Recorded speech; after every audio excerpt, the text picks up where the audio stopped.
ଓଁ ଭଗବତେ ବାସୁଦେବାୟ। ଚାଲନ୍ତୁ ଭଗବାନ ବିଷ୍ଣୁଙ୍କୁ ମନେ ପକାଇ ତାଙ୍କର ନାମ ନେଇ ଆରମ୍ଭ କରିବା ଆଜିର ଭଗବଦ୍ ଗୀତା ପାଠ। ନାରଦ ଉବାଚ କଳିଯୁଗରେ ଭଗବଦ୍ ଗୀତା ପାଠ ସାର। ଭଗବଦ୍ ଗୀତା ଶୁଣନ୍ତୁ, ମନକୁ ପବିତ୍ର କରନ୍ତୁ। ଭିଡ଼ିଓ ଯଦି ପସନ୍ଦ ଆସିବ ତାହେଲେ ସବସ୍କ୍ରାଇବ୍କୁ ଟଚ୍ କରିକି ବେଲ୍ ଆଇକନ୍କୁ ଟଚ୍ କରିଦିଅନ୍ତୁ। ତାହେଲେ ଚାଲନ୍ତୁ ଶୁଣିବା। ବୋଲନ୍ତି ଧନ୍ୟ ଯଦୁବୀର, ଧନ୍ୟ ଏ ବଚନ ତୋହର। ତୋ ଚିତ୍ତ ଭଗବତ ଧର୍ମେ, କଳ୍ପନା ପୂର୍ବ ପୁଣ୍ୟ କର୍ମେ। ଶୁଣ ଏ ଧର୍ମର ମହିମା, କିଏ କହିପାରେ ଗୁଣ ସୀମା। ଯେବେ ଶ୍ରବଣେ ଏହା ଶୁଣି, ମନ ବଚନେ ପରିମାଣି। ଯଦ୍ୟପି ଗୁରୁ ବିପ୍ରଦ୍ରୋହୀ, ତହୁଁ ପତିତ ଯେବେ ହୋଇ। ତାର ଶ୍ରବଣେ ଯେବେ ପଶେ, ସର୍ବକଳେଷୁ ଦେହୁ ନାଶେ। ଧନ୍ୟ ଯାଦବ ତୋ ଜୀବନ, କୃଷ୍ଣରେ ନିବେଶିଲୁ ମନ। କୃଷ୍ଣର ଶ୍ରବଣ କୀର୍ତ୍ତନ, ଅଶେଷ ଦୁରିତ ଦହନ। କହିବା ଶୁଣ ସାବଧାନେ, ଯେ ଇତିହାସ ପୁରାତନେ। ପୂର୍ବ ହୋବି ଦେହ ମଣ୍ଡଲେ, ନିମିରାଜନ ଯଜ୍ଞ କାଲେ। ଦିବ୍ୟ ପୁରୁଷ ନବ ଋଷି, ମିଳିଲେ ଯଜ୍ଞଶାଲେ ଆସି। ସେ ନବ ଋଷି ମହାଜନ, ଶୁଣ ହୋ ତାହାଙ୍କ ବିଧାନ। ବ୍ରହ୍ମାର ଶରୀରୁ ସମ୍ଭବ, ସେ ମନୁ ନାମ ଶାମ୍ଭବ। ତାର ତନୟ ପ୍ରିୟବ୍ରତ, ସୁଗୁଣ ସାଧୁ ଶୁଚିମନ୍ତ। ପ୍ରିୟବ୍ରତର ପୁତ୍ର ଦୁଇ, ଅଗ୍ନିଧ୍ର ଓ ଅଗ୍ନି ବାୟୁ ହୋଇ। ଅଗ୍ନିଧ୍ର ସୁତ ନାଭି ନାମ, ସୁନ୍ଦର ସର୍ବଗୁଣ ଧାମ। ଋଷଭ ତାହାର କୁମର, ସେ ବିଷ୍ଣୁ ଅଂଶେ ଅବତାର। ତାର ମହିମା ଗୁଣ ଯେତେ, ଅନ୍ତକେ କରିବ ଜଗତେ। ଅଶେଷ ମହିମା ତାହାର, ଭରତ ତାହାର କୁମାର। ଶତେକ ପୁତ୍ରେ ଜ୍ୟେଷ୍ଠ ସେହି, ତାପରେ 69 ଭାଇ। ସକଳେ ବେଦ ବିଦ୍ୟା ଶୁଭ, ପବିତ୍ର ପୁଣ୍ୟ କଳେବର। ଭରତ ଥାଇ ପୁଣ୍ୟ କାମେ, ଭାରତ ଭୂମି ଯାର ନାମେ। ଭୁବନେ ରାଜଭୋଗ ଭୁଞ୍ଜି, ବନେ ପ୍ରସିଲା ରାଜ୍ୟ ଯେତି। ତପେ ତୋଷିଲେ ଭାବଗ୍ରାହୀ, ଜାତି ସ୍ମର ଯେ ଜାତ ହୋଇ। ଏମନ୍ତ ତିନି ଜନ୍ମ ଅନ୍ତେ, ପଶିଲା କୃଷ୍ଣ ପାଦ ଗତେ। ଅଶେଷ ଦୁଃଖ ନାଶ ଗଲା, ଜନ୍ମ ମରଣ ପାଶୋରିଲା।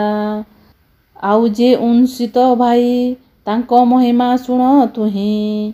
ତାହାଙ୍କ ମଧ୍ୟେ ନବସୁତ, ସାଧୁ ସୁଗୁଣ ଶୁଚିମନ୍ତ। ହୋଇଲେ ନବଦ୍ୱୀପେ ରାଜା, ସୁଖେ ପାଇଲେ ଜନ ପ୍ରଜା। ଏକ ଅଧିକ 80 ସୁତେ, ବେଦ ଅଭ୍ୟାସ ଦୃଢ଼ ଚିତ୍ତେ। ତପେ ଆରାଧି ନାରାୟଣ, ଜଗତେ ହୋଇଲେ ବ୍ରାହ୍ମଣ। ଶେଷେ ଯେ ନବସୁତ ଥିଲେ, ନିର୍ଗୁଣ ସେବା ଅଭ୍ୟାସିଲେ। ସେ ଆତ୍ମାଜ୍ଞାନୀ ସାଧୁ ଧୀର, ଜଟା ବିଭୂତି ଦିଗମ୍ବର। ମିତ୍ର ଐରୀ ପକ୍ଷ ସମ, ଶୁଣ ହୋ ତାହାଙ୍କର ନାମ। ସେ କବି ହବି ଅନ୍ତରିକ୍ଷ, ଏ ତିନି ଜ୍ଞାନୀ ଧ୍ୟାନେ ଦକ୍ଷ। ପ୍ରବୁଦ୍ଧ ସୁପ୍ରିମ ପଲାୟନ, ଷଷ୍ଠରେ ଆବ୍ରିହୋତ୍ର ନାମ। ଦ୍ରାବିଡ଼ ତତ୍ସମ ଏ ଦୁଇ, କର ଭାଜନ ନବ ଭାଇ। ତାହାଙ୍କ ମନ କୃଷ୍ଣ ଦେହେ, କପଟେ ଥାନ୍ତି ଏକ ସ୍ନେହେ। ଦେଖନ୍ତି ସର୍ବ ଜୀବେ ଦେହେ, ଏକା ଗୋବିନ୍ଦ ଭିନ୍ନ ନୁହେଁ। ହୋଇଣ ଆବ୍ୟାହତ ଗତି, ଏମନ୍ତେ ନବ ବିପ୍ରେ ଥାନ୍ତି। ସିନ୍ଧ ଗନ୍ଧର୍ବ ସୁର ମେଲେ, ପକ୍ଷ ରାକ୍ଷସ ରସାତଲେ। ଏ ଆଦି ନାନା ଦେଶ ପୁରେ, ଭ୍ରମନ୍ତି ନବ ସହୋଦରେ। ଶିବ ସୁରଭି ଲୋକେ ଥାନ୍ତି, ବ୍ରାହ୍ମଣ ଭୁବନେ ପଶନ୍ତି। ଯଜ୍ଞଶାଳକୁ ଆଗମନ, କରନ୍ତେ ନବ ମୁନିଗଣ। ସମ୍ଭ୍ରମେ ତେଜିଣ ଆସନ, ଉଭା ହୋଇଲେ ଯଜମାନ। ଦେଖିଲା ଦିବ୍ୟ ଜ୍ୟୋତିମୟେ, ରବି ଶଶାଙ୍କ ସମ ନୁହେଁ। ଅଗ୍ନି ଯେ କୁଣ୍ଡ ମଧ୍ୟେ ଥିଲା, ବିପ୍ରଙ୍କ ସଙ୍ଗତେ ଉଠିଲା। ଆନନ୍ଦ ମନେ ନୃପବର, ପଡ଼ିଲା ମୁନିଙ୍କ ପୟର। ପ୍ରମାଣ କରି ତାଙ୍କ ପାଦେ, ଆସନେ ବସାଇ ଆନନ୍ଦେ। ଏବେ ପଢ଼ିବା ନିବିଡ଼ୁ ବାଚ। କର ଯୁଗଳ ଶିରେ ଦେଇ, ବୋଳନ୍ତି ନିସ୍ତରିଲି ମୋହି। ତୁମ୍ଭ ଚରଣ ଯୁଗ ଦେଖି ନିର୍ମଳ କଲି ବେନି ଆଖି। ତୁମ୍ଭେ ଯେ ନବ ବିପ୍ରବର ନିଶ୍ଚେ କୃଷ୍ଣଙ୍କ ଅନୁଚର। ସଂସାର ତୁମ୍ଭର ଭ୍ରମଣ ଅଶେଷ ଜନ ପରିତ୍ରାଣ। ଏ ଯେ ମନୁଷ୍ୟ କଳେବର ଦୁର୍ଲଭ କ୍ଷଣିକ ଭଙ୍ଗୁର। ତଥାପି ମନୁଷ୍ୟ ଶରୀରେ ଯେ ଭଜେ ଗୋବିନ୍ଦ ପୟରେ। ତାହାଙ୍କୁ ଭଜନ୍ତି ଯେ ପ୍ରାଣୀ ତରନ୍ତି ଭବ ତରଙ୍ଗିଣୀ।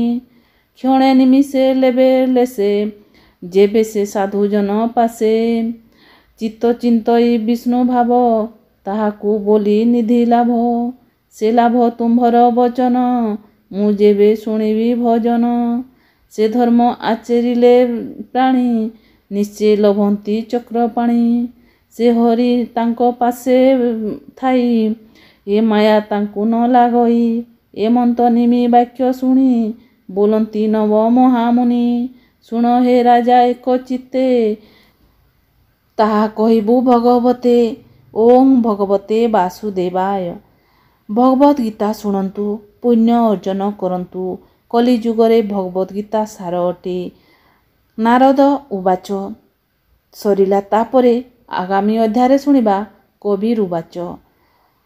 ତାହେଲେ ରହୁଛି। ଯଦି ଭିଡ଼ିଓ ପସନ୍ଦ ଆସିବ ସବସ୍କ୍ରାଇବ୍କୁ ଟଚ୍ କରିକି ବେଲ୍ ଆଇକନ୍କୁ ଟଚ୍ କରିଦିଅନ୍ତୁ, କାହିଁକିନା ଏହିପରି ଭିଡ଼ିଓ ସବୁ ଆପଣମାନଙ୍କ ପାଖକୁ ପହଞ୍ଚି ପାରିବ। ତାହେଲେ ରହୁଛି। ଭଗବତ ଗୀତା ପାଠ କରନ୍ତୁ, ପୁଣ୍ୟ ଅର୍ଜନ କରନ୍ତୁ। ଓಂ ଭଗବତେ ବାସୁଦେବାୟ ନମଃ।